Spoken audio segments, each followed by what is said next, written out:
시편 139편 1절부터 12절 말씀 같이 합니다. 여호와여, 주께서 나를 감찰하시고 아셨나이다.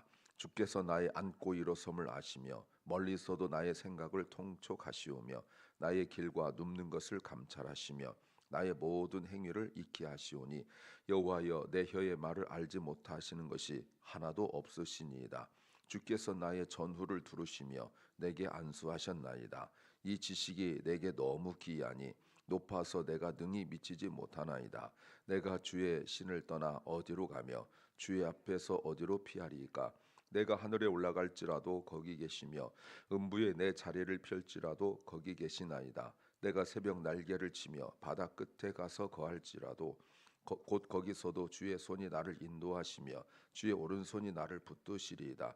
내가 혹시 말하기를 흑암이 정녕 나를 덮고 나를 두른 빛은 밤이 되리라 할지라도 주에게서는 흑암이 숨기지 못하며 밤이 낮과 같이 비치나니 주에게는 흑암과 빛이 일반이니이다. 아멘. 시편 139편은 다윗이 평생 경험한 하나님을 찬양하는 내용입니다. 고난을 겪으면서 다윗이 많은 고난을 겪었는데 그 고난을 겪으면서 알게 된 하나님을 그의 일생에 어쩌면 마지막 부분이지 않을까. 그래서 지나간 세월을 쭉 돌아보면서 하나님께서 자신을 어떻게 보호하셨는지에 대하여 이야기하는데 시편 139편은 서술 내용이 그저 자신의 고백처럼 적혀 있지만 굉장히 조직신학적인 교리적인 내용으로 가득 차 있습니다. 먼저 하나님의 전지전능하심, only potence라고 하죠. 그 하나님의 전지전능하심과 그리고 무소부재하심, omnipresence 하신 분이다라고 말할 수 있습니다. 그래서 그 모든 것들이 교과서적으로 써 있지 않고 자신이 경험한 것으로 풀어낸 아주 너무 멋진 시라고 말할 수 있습니다. 각 그 연이 6행으로 되어 있습니다. 스탠자죠. 각 스탠자가 6 라인으로 되어 있는 4연 4 스탠자의 시입니다. 전체 주제는 1절입니다. 여호와여, 주께서 나를 감찰하시고 특별히 주께서 나를 아십니다. You know me. 이게 전체 주제예요. 그래서 시편 139편을 쭉 보면 어떤 중요한 단어들이 나오는데 좀 집중적으로 보셔야 될 것이 안다 또는 감찰한다 이런 단어들 또는 시험하다 이런 단어들을 우리가 중점적으로 보아야 됩니다. 해석하기는 평범해 보이지만 참 어려운 시가 시편 139편입니다. 오늘은 시편 139편이 두 부분으로 나누는데 오늘 12절까지 그리고 13절부터 나머지 부분으로 나누는데 오늘 앞부분은 나를 잘 아시는 그 주님, 피할래야 피할 수 없는 주님, 하나님의 어디든지 계시는 그 무소부재하심을 이야기하고 있습니다. 설교 제목은 자신의 한계를 모르면 사람이 교만해진다. 자신의 한계를 모르면 사람이 교만해진다. When we don't know our limits, we grow proud. When we don't know our limits, we grow proud. 사실은 이렇게 말하고 싶었어요. 자신의 한계를 모르면 사람이 건방져진다. 이렇게 건방지다라고 표현했으면 좋겠지만 좀 고상한 척 하려고 교만하다 했는데 오히려 의미를 살려면 건방지다 하는 것이 전체 내용과 맞다 생각이 되어집니다. 사람들이 왜 이렇게 건방지고 까불어요? 왜 이렇게 아는 척하고 모든 것들에 대하여 그렇게 여러 가지 의견을 내세우고 사람들하고 충돌하고 그래요? 자신의 한계를 몰라서 그래요. 자신의 한계를 모르니까 사람들이 좀 건방져지죠. 그 사람이 좀 성숙하다. 이것은 자신의 한계를 아는 거예요. 내가 할 수 아는 것과 모르는 것을 알 때 사람이 겸손해지거든요. 그래서 설교로 제목을 좀 바꾼다면 자신의 한계를 알면 겸손해진다. 이렇게 말할 수가 있습니다. 무엇을 우리가 알아야 될까요? 첫째는 어느 것도 감출 수 없다. 어느 것도 감출 수 없다. Nothing can be hidden. Nothing can be hidden. 오늘 1절 아까 주제 주께서 나를 아신다. 누구를 아신다고요? 나를 아신다. 근데 나를 아시는 방법이 굉장히 중요한 단어가 감찰하신다 이렇게 나와 있습니다. 그러니까 힐끗 보고 아는 게 아니라는 거예요. 마치 어떻게 아시냐면 나를 주님이 해부하듯이 수술하듯이 나를 그냥 머리끝부터 발끝까지 하나 이렇게 보는 거예요. 제가 군대에 있을 때 그 어쩔 수 없이 이제 군인들이 그 사고로 죽고 이러면 이렇게 부검을 합니다. 그러면 저희들이 가서 이렇게 직감이라고 옆에 서 있어야 되거든요. 그러면 막 첫날은 막 죽어나는데 좀 읽다 보면 이제 익숙해져요. 그러면 얼마나 세밀하게 한꺼풀 한꺼풀 이렇게 했는지 몰라요. 근데 예전에 말씀드린 것 같은데 잘생긴 사람들 있잖아요. 그 예쁜 사람들 있잖아요. 요렇게 해가지고 돌돌돌돌 이렇게 마르면 껍데기가 싹 벗겨지면 똑같습니다. 사람 뭐 이쁘고 뭐 잘생기고 없어요. 사람 똑같아요. 근데 그 하나를 대충 하지 않습니다. 얼마나 세밀하게 한지 몰라요. 그런데 그것보다 더 세밀하게 하나님께서 나를 살펴보신대요. 시험하신다 이런 뜻입니다. 누구를요? 나를. 나의 모든 것을 하나님께서 테스트하시고 점검하시고 확인하세요. 하나도 나에 대하여 모르는 것이 없다 이렇게 말할 수 있습니다. 하나님 앞에 감출 수가 없다.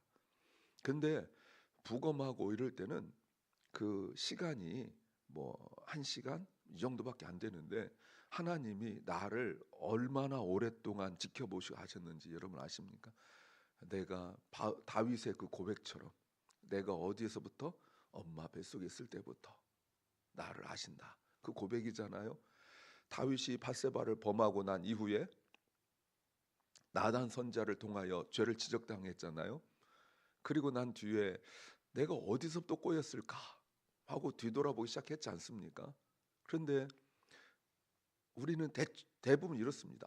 내가 그날 낮잠만 안 잤더라면, 내가 그때 그 궁전 위에 궁전에 가서 어슬렁거리지 않았더라면, 내가 그때 밧세바가 목욕하는 거를 안 봤더라면, 보았더라도 내가 눈을 질끈 돌아섰더라면 자꾸 어떤 그 때를 이야기하죠. 아니면 내가 전쟁 나갈 때 나도 나갔더라면 이렇게 할 쉽잖아요. 근데 다윗이 거기부터 자르자니 자를 수가 없는 거예요. 그 이전으로 가다 보니까 어디까지 갔어요? 내가 태에서 지음받던 날까지 간 거예요. 그러니까 자기 자신이 썩 괜찮은 사람인 줄 알고 밧세바를 범하고 우리아를 죽인 그 사건만이 나의 잘못인 줄 알았는데 그 앞으로 가고 보니까 시편의 고백이 뭐라고 합니까? 나는 엄마 태중에서부터 지음받던 날부터 죄인이다 이렇게 하거든요. 그러니까 하나님이 나를 언제부터 지켜보신 거예요? 그때부터. 그러니까 내가 하나님 앞에서 감출래야 감출 수가 없어요. 이게 시편 139편 전체 주제예요. 그러면 다윗이 왜 이런 생각을 하고 이런 고백을 할까요? 2절이죠. 주께서 나를 아신다. 여러분 아신다고 말하고 있죠? 아시는데 통촉하신다, 아신다 이런 뜻입니다. 아시는데 일어섬도 나의 안고 일어섬도 아신다. 모든 행동을 다 아시는 거죠. 그리고 또 무엇을 아세요? 내 생각을. 여러분 생각은 보이는 것이 아닙니다. 안고 일어선 건 보일 수 있죠. 안고 일어서는 것. 근데 하나님께서 그 내 생각, 내 생각을 아신다라고 할 때 이거는 멀리서도라는 의미를 담고 있죠. 멀리서도 내 생각을 아시는 거예요. 그 생각이란 게 뭡니까? 내가 어떤 막 복잡한 생각입니까? 아니 그 근원을 아신다는 거예요. 내가 이런 생각하고 있잖아요. 이런 생각. 근데 우리는 그 생각만 가지고 힘들어하고 뭐 고개를 떨친다든지 아니면 여행을 훌쩍 간다든지 아니면 뭐 웃기는 걸 한번 그 보고 듣는다든지 뭐 어떤 사람들은 영화를 본다든지 아니면 뭐 머리 파마를 한다든지 쇼핑한다든지 어떤 사람들은 막 술을 먹는다든지 아니면 뭐 마약을 한다든지 아주 극단적까지 나가는데 하나님은 그 생각 자체가 아니라 생각을 하게 한 그 동기, 그 근원을 아신다. 그러니까 얘기가 달라지는 거예요. 예를 들어 우리가 대화를 한다 합시다. 왜 이렇게 힘들어요? 난 요즘 이런 생각도 힘들어요. 그러면 우리는 그 생각만 가지고 얘기한다고요. 그 생각만 가지고. 근데 하나님은 그 생각의 근원, 그 동기까지 아신다라고 말해요. 3절. 주님이 아세요. 무엇을 아시죠? 나의 길과 가는 길, 그리고 심지어 눕는 것까지 감찰하시고 나의 모든 행위를 아신다라고 말씀하세요. 행위도 아신다. 이 말이 눈에 보이는 행위뿐만이 아니에요. 자, 제가 주먹을 이렇게 들었어요. 이게 무슨 뜻일까요? 내가 그 다음 행위를 하기 전까지 아무도 모릅니다. 그렇잖아요. 이렇게 했는데 주먹질 하는 건지 아니면 내가 가위바위보 할 건지 이것 가지고는 아무도 몰라요. 근데 하나님 아신다고요. 그럼 뭘 할 수 있겠어요, 여러분? 나는 예를 들어 주먹 들어가지고 한 대 때리고 싶었지만 때릴 수가 없으니까 짐짓 마치 때리려고 한 것이 아니라 가위바위보 장난하는 것처럼 이렇게 할 수 있잖아요. 근데 주님은 그 나의 모든 걸 아신대요. 4절 주님이 아신대요. 무엇을 아십니까? 나의 혀에 말을 알지 못하신 것이 하나도 없다라고 말합니다. 이거는 내가 의도적으로 한 말이든지 무심코 한 말이든지 내가 생각 없이 한 말이든지 아니면 버릇처럼 한 말이든지 주님은 다 아시는 거예요. 나는 말하고도 잊어버릴 수 있잖아요. 근데 주님은 다 기억하고 계시다라고 말해요. 나의 인생의 모든 걸 다 아시죠.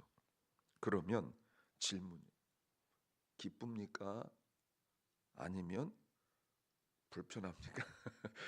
예, 주님이 나의 모든 걸 다 아시는데 기쁩니까? 불편합니까? 이 말은 무슨 말이에요? 내가 감당할 수 없다 이런 뜻이에요. 우리는 하나님 앞에서 자꾸 감추려고 해요. 제가 지난 주일에도 말씀을 드렸죠.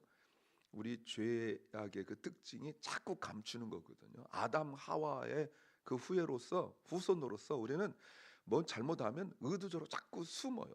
피해요. 그런데 우리가 하나님 앞에서 어느 것도 감출 수 없다라는 그 고백이 있어야 자신의 한계를 알아야 사람이 겸손해질 수 있습니다. 두 번째는 모르면서 아는 척한다. 모르면서 아는 척한다. We pretend to know what we truly do not. We pretend to know what we truly do not. 자, 5절. 주께서 하시는 행위가 있어요. 무엇을 하시냐면 나의 전후를 두루신다. 이 두루신다 이 말은 가두신다 이런 뜻이고요. 보호하신다, 안아주신다 이런 뜻을 가지고 있어요. 주님께서 나를 이렇게 감싸고 계신다. 굳이 또 다른 말로 말하면 안수한다 이런 뜻을 가지고 있고요. 우리는 목사가 안수하면 그냥 머리다 손 얹고 이런 정도인데 하나님의 안수하심은 그게 아니에요. 하나님 안수하심은 목사는 손이 작아서 이렇게 머리에 손 얹는데 하나님은 손이 크셔서 안수하시면 덮어버려요. 우리를 이렇게 덮어버려요. 아시는가 모르겠어요. 여러분 이게 무슨 말입니까? 앞에서 1절부터 4절은 멀리서 하시는 거예요. 멀리서 내 생각도 하시고 앉고 일어선도 하시고 이렇게 관찰하면서 하시는 거예요. 그런데 5절부터는 달라요. 5절부터는 하나님께서 나의 전후를 두르시고 내게 안수하셨다. 이 말이 뭐예요? 가까이에 있다는 거예요. 가까이. 아니 멀리서도 하시는 분이 가까이도 하신다. 이게 뭐죠? 이런 의미는 여러 가지 의미가 있는데 가장 큰 의미가 뭐냐면 하나님 앞에 있다는 뜻이에요. 이제는 그래도 1절부터 4절은 좀 멀리 계신 것 같아서 생각도 하고 어떤 행위도 하고 이랬는데 이제는 하나님 앞에 바로 하나님 앞에 있기 때문에 이제는 마음대로 뭘 할 수도 없죠. 지난주에 말씀드린 요셉처럼 말이죠. 내가 하나님 앞에 범죄하리까? 라고 말했던 보디발의 아내가 우리밖에 없다라고 말할 때 여러분 요셉이 의식한 하나님이 바로 눈앞에 있는데 어떻게 단지 나겠어요. 또 요셉이 언급하지 않았지만 또 다른 존재가 하나 있죠. 요셉 보디발 아래 그리고 하나님 마귀가 같이 있는 거예요. 그래서 자꾸 그 마귀가 보디발의 아내를 자꾸 이렇게 충동질하는 거 아니겠습니까? 그러니까 적어도 눈에 보이는 두 존재와 눈에 보이지 않는 두 존재가 있는데, 우리는 하나님 의식하지 않으면 사람 앞에 또는 보이지 않는 마귀 앞에 살아갈 수밖에 없는데, 지금 보세요. 이제 깨달아 가는 거죠. 또 하나가 하나님이 함께 계신다, 이런 뜻이 있는 거예요. 또 보세요. 그런데 6절 문제가 뭐예요? 이 지식이 내게 너무 귀하니 높아서 내가 능히 미치지 못합니다. 문제는 내가 모른다는 거예요. 내가. 이게 바울의 고백이에요. 이게 지금 노년의 말년에 쓴 글이라면 그동안 자신이, 여러분 다윗처럼 신앙생활을 열심히 한 사람 누가 있습니까? 그럼에도 불구하고 모르고 살아온 게 너무 많은 거. 아까 밧세바 사건도 그렇지요. 뭐 모든 일들 속에서 자기는 정말 모르고, 하나님이 멀리만 계신 것이 아니라 가까이 계신데 그걸 모르고 살았다라는 거예요. 그런데 주님이 나에게 점점 가까이 오게 되니까, 여러분 무엇을 알게 됐냐면 두 개를 알게 돼요. 하나는 하나님에 대해 알게 되죠. 가까이 오셨다, 이 말은 하나님이 자신을 보여주셨다, 즉 계시하셨다, 이런 뜻이거든요. 하나님께서 가까이 오시니까 저절로 하나님을 알게 된 거예요. 또 하나 누구를 알게 됩니까? 자기 자신을 알게 되는 거예요. 우리가 하나님을 가까이 하면 내가 얼마나 죄인지 알게 되어져요. 누가복음 5장에서 그 어마어마한 그 대박난 사건을 베드로가 경험하고 난 이후에 물고기 앞에 무릎을 꿇지 않고 주님 앞에 무릎 꿇고 뭐라고 고백하냐면, 내가 죄인입니다, 나를 떠나소서라고 고백했던 그 고백이, 하나님이 나를 점점 가까이 오게 되면 우리에게 찾아오는 게 경외라고 하는 거죠. 두려워요. 그걸 모르니까 까부는 거예요. 예배 와서도 까불고, 그리고 기도하면서도 까불고, 찬양하면서도 까불고, 자기 생각하고 이러는 거예요. 하나님이 가까이 계시면 두려워 죄밖에 생각 안 나는 거예요. 근데 지금 하나님 가까이 오시고 자신을 계시하니까 다윗이 알게 된 거예요. 멀리 계신다고, 물론 늘 하나님은 무소부재하시고 어디든지 계시지만 우리 생각에 멀리 계시다고 생각하기 때문에 까불었어요. 앉고 일어서고 생각하고 어떤 행위를 하고 이랬단 말이에요. 그런데 이제는 주님과 나 사이에 간격이 없어요. 내가 주님을 아는 만큼 내가 주님을 잘 몰라요. 무슨 말인지 아세요? 내가 안다고 생각했는데 사실 주님을 몰라요. 주님이 가까이 계셔야 내가 주님을 모른다, 이 사실을 알게 되는 거죠. 요한 보세요. 여러분 제자 요한보다 가까운 사람이 어디 있었어요? 없었단 말입니다. 그런데 요한계시록에 보시면 1장부터 주님이 자신을 계시하실 때 나는 누구다라고 말할 때, 여러분 사도 요한이 알던 주님이 아니에요. 그러다가 실제로 나중에 4장에서 5장에서 그 어린 양을 보았을 때 울고 막 이러잖아요. 몰라요. 주님을 알면 알수록 내 고백이 주님 모른다는 거예요. 그런데 우리가 모르면서 아는 척한 거예요. 주님은 이렇다는 등. 이게 무슨 마치 자기가 주님의 뜻을 아는 것이냐, 이렇다고 저렇다. 그러니까 까부는 거예요. 자꾸 건방져지고. 영적으로 하나님과 가까이 있으면 까불 수가 없지요. 대통령 앞에서 까불 수 있는 사람은 대통령보다 높은 사람, 함부로 할 수 있는 사람. 그런데 하나님을 알수록 못 까불죠. 건방져질 수 없죠. 겸손하게 엎드릴 수밖에 없는 겁니다. 세 번째는 어느 곳으로도 도망할 수 없다. 어느 곳으로도 도망할 수 없다. There is nowhere we can run. There is nowhere we can run. 여러분 1절부터 6절까지의 주어는 주님이에요. 하나님이에요. 그런데 그 하나님을 경험한 내가 7절부터 이제 고백하는 거예요. 7절부터 주어는 나예요. 내가 주님의 영을 피하여 어디로 가겠는가? 그 다음부터 보세요. 사람이 살 수 있는 곳이 아닙니다. 내가 주님 앞에서 어디로 피할까요? 없어요. 8절 내가 하늘에 올라갈지라도 사람이 하늘 올라갈 수 없습니다. 근데 만약 올라가도 거기 계시고 무소부지하신 거죠.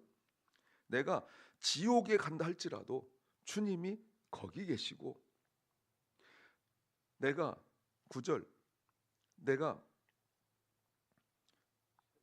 새벽 날개를 치고 바다 끝에 가서 거한다 할지라도 거기 계시고 동쪽 가든지 서쪽 가든지 마찬가지예요. 어디로 가든지 거기 계신다. 여러분 새벽 날개를 친다라고 말하면 새벽 날개 친다면 동쪽이죠. 해가 뜨는 쪽이니까 그쪽으로 가도 거기 계세요. 뭐 서쪽 가도 마찬가지예요. 인간 세상의 끝과 끝이에요. 새벽에 움직이고 사람들은 새벽에 움직이지 않습니다. 보편적으로 새벽에 움직이고 날개로 빨리 날아간다 할지라도 10절 그러나 주님은 거기 계세요. 주님의 손이 나를 인도하시고 내 손을 붙잡아 주세요. 요게 주님을 몰랐다는 증거라 이 말입니다. 내 딴에는 너무 복잡하고 힘들고 하나님 힘드니까 도망을 가서 새벽에 막 날개 치듯이 막 도망갈 수 있어요. 여러분 우리가 실제 육체적으로 못 도망가잖아요. 우리가 삶이 도망간다 할지라도 뭐 생각이 도망간다 할지라도 내 딴에는 엄청 도망갔는데 막 가는데 내가 잘 찾아가요. 그래서 정신 차려 보니까 주님이 내 손 붙들고 가고 계신다 이런 뜻입니다. 나는 나 혼자 죽어라 도망갔는데 주님이 내 손 붙들고 가고 있었다. 그러니까 이걸 엠마론 두 제자처럼 영적으로 무뎌지니까 주님이 내 옆에 계신데도 누구세요? 하고 막 혼내고 이딴 식으로 살아온 거예요. 근데 내가 막 도망갔는데 내가 잘 가고 있다고요. 이런 거 부딪혀야 되거든. 근데 잘 가고 있어요. 그래서 정신 차려 보니까 주님이 내 손 붙들고 가고 있다. 이런 뜻이에요. 우리가 영적으로 무디다 이 말입니다. 그리고 11절 어둠이 흑암이 나를 정령덮고 그러면 우리가 모르죠. 사람 볼 수 없어요. 그런데 12절 주님에게는 흑암이 없죠. 주님은 빛이시기 때문에 피할 수가 없어요. 우리가 이것을 알아야 된다는 거예요. 내가 어떤 사람인지 즉 나의 한계를 알아야 우리가 겸손해질 수 있습니다. 나 혼자 다닌 길 아니에요. 주님께서 나를 붙들고 계심을 믿으시기 바랍니다. 기도합니다. 주님, 내가 주님을 너무 모릅니다. 내가 주님을 모르고 살았습니다. 내 마음대로 생각하고 내 마음대로 내 감정대로 판단하고 내 지식대로 아는 척 했지만 내가 주님을 잘 몰랐습니다. 주님 회개합니다. 언제나 나를 붙들고 계신 주님, 함께 하신 주님, 우리가 깨닫게 하옵소서. 살아온 결란과 살아온 우리 자녀들이 주님을 더 깊이 알게 하여 주시옵소서. 육체의 질병과 마음의 질병과 또 자신의 삶 속에서 절망 속에 있는 심령들 여전히 주님이 붙들고 계심을 믿게 하여 주시옵소서. 오늘 하루를 우리에게 주신 주님, 우리가 어디 있든지 주님이 함께 하심을 믿습니다. 그 주님 손 붙들고 가게 하옵소서. 예수님 이름으로 기도하옵나이다. 아멘. 하늘에 계신 우리 아버지여, 이름이 거룩히 여김을 받으시오며 나라의 마옵시며 뜻이 하늘에서 이룬 것 같이 땅에서도 이루어지이다. 오늘날 우리에게 일용할 양식을 주옵시고 우리가 우리에게 죄 지은 자를 사하여 준 것 같이 우리 죄를 사하여 주옵시고 우리를 시험에 들게 하지 마옵시고 다만 악에서 구하옵소서. 대개 나라와 권세와 영광이 아버지께 영원히 싸움나이다.